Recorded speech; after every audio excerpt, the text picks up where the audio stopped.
Chuck here again. Uh, Here we are in May with another month of coronavirus mania behind us as we have made it through April.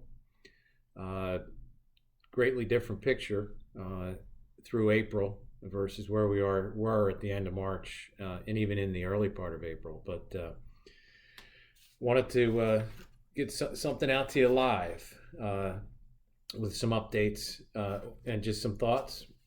Uh, my theme here for this month is mindset and perspective. How do you define this time in your world? And how do you define yourself in relation to the times we're in? That's the mindset and perspective. I think you need to step back and ask yourself those questions. I think everybody's heard of the term black swan event. Here's a definition of what a black swan is. It's an unpredictable event that is beyond what is normally expected and has potentially severe consequences. I think we can all agree that the coronavirus falls under a black swan event. We've been down this road before, though, with regards to black swan events and their impact on the economy and on the markets. Back in 2001, we had the 9/11 terrorist attacks. And if you were around and thinking through those times, you may remember that we were all waiting for the next attack to occur. People came to me on a regular basis for quite a while and said, everything has changed forever, and things did change. A lot of stuff did change. Back then the New York Stock Exchange closed for a whole week. The world market ceased to exist for an entire week. We fast forward ahead from that. In 2019, last year, more people flew on commercial airlines than in any other previous year. So 19 years later, 18 years later, you see adjustments were made and people were made to feel comfortable. 2008, 2009 obviously was the Great Recession. That was a global financial pandemic, if you really want to categorize it. And the quotes coming out of that lengthy economic and financial downturn was, there's no end in sight. I can't imagine when it'll end. Nothing's ever going to be the same again. It seems to be a repetitive portion to it. Yet, beginning in March of 2009 through February of 2020, we had the longest bull market in U.S. history. So, again, things happen, times change, and we're able to adjust to them. Fast forward to today, the Wuhan coronavirus is quite rare, but as these previous black swan events prove, it's not unique. It's just another approach to it. And how many of us have heard friends, family, or people on the news say nothing will ever be the same again? You're hearing it just about every day. And that's true of certain things, but we're a resilient group of people here in this country, and that's what I feel pretty positive about. Uncertainty equals anxiety, and I'm sure the uncertainty of all the last couple of months has led to a lot of anxiety amongst many of us, and there'll be some continued anxiety, but I think we're well on the path to figuring this thing out and getting businesses reopened and get the economy working again. The markets, being as resilient as they always are, had a really good month in April. What's scary about these times is not the unknown, but the unknowability. And that's a short-term thing, though. The unknowability of the short term. Don't let that short-term unknowability influence your focus, which should be on the long term. We're caught up in the moments of maximum uncertainty.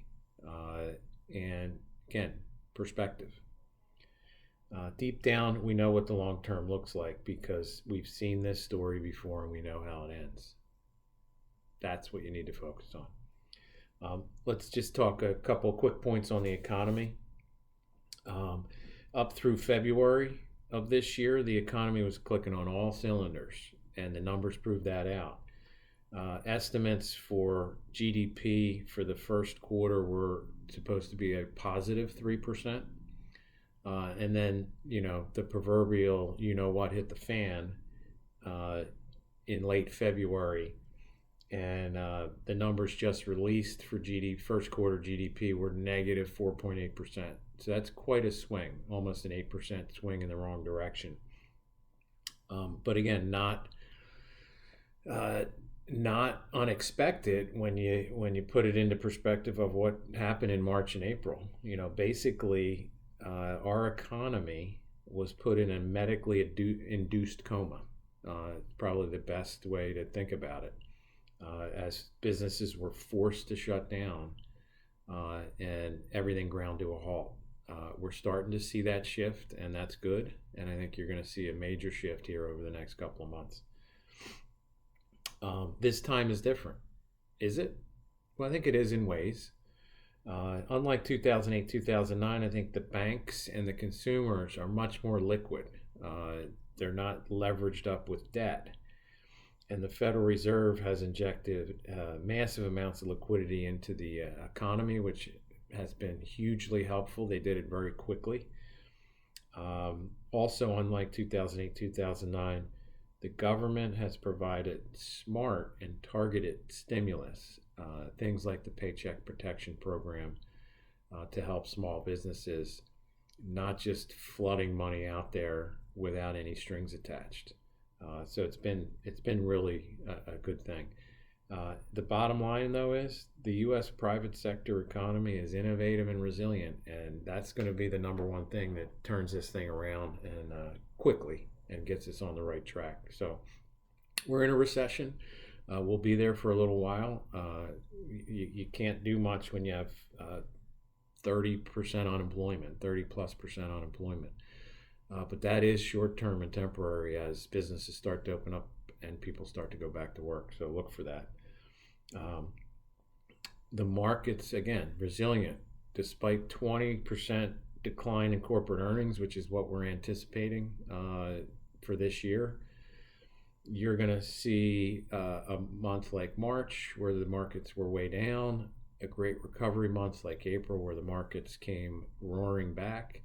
I think there's a good chance May is very volatile, and we still may have a little room to go down again. You're going to see many sectors though that are going to struggle, and they're going to take a really long time, and it won't be the same for them. I drew up this little acronym that was provided by J.P. Morgan in one of my calls. If you can see that, breach is the acronym. These are the sectors of the economy that J.P. Morgan is anticipating will take a very long time to recover, and some may not fully recover ever because of the changes that are going to need to be made to deal with future potential issues. But bookings, that's your open tables and Expedias and places like that online. Restaurants and retail under the R, that's pretty self-explanatory. Entertainment, group gatherings like concerts and sporting events, we'll see where that goes. Airlines, cruise lines, and hotels.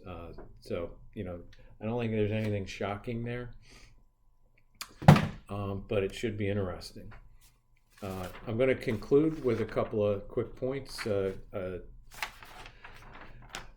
I think the information I'm trying to get out to you in my almost daily emails, if you open them up and read them, is designed to educate you, keep you informed of what's going on. Hopefully it has been. I'm now going on 8 or 9 weeks of just throwing a lot of information out there on a daily basis. Nothing that's more than a few sentences, because I want you to read it. I have to believe that as you talk with family and friends, the subject of the markets and the economy and where things are headed probably come up as part of the conversation. I'd be curious as to what they're saying to you. I'd be also curious as to whether or not they have someone like me in their lives that they're able to talk to and that they're getting constant updates and information from. I'll tell you this: if they're feeling anxious and they don't have someone that's providing them with information, feel free to share, my contact information with them. I'd be happy to reach out to them and share my perspective and all the information that I get on a daily basis from our research and investment providers. Know that we're all in this together. We're going to pull through this thing, and I think most of you know that, particularly now. And as the weather gets better, you're going to feel that much more better about it. So I'm going to leave you with a quote, a timely quote. Every decade or so, dark clouds will fill the economic skies and they will briefly rain gold. When downpours of that sort occur, reach for a bucket. Don't run and hide. Reach for a bucket. That comes from Warren Buffett. And Warren just held his annual shareholders meeting virtually over the weekend. And he didn't waver from that belief in this economy here in this country and the people. So thanks very much. All the best. Stay healthy, stay positive.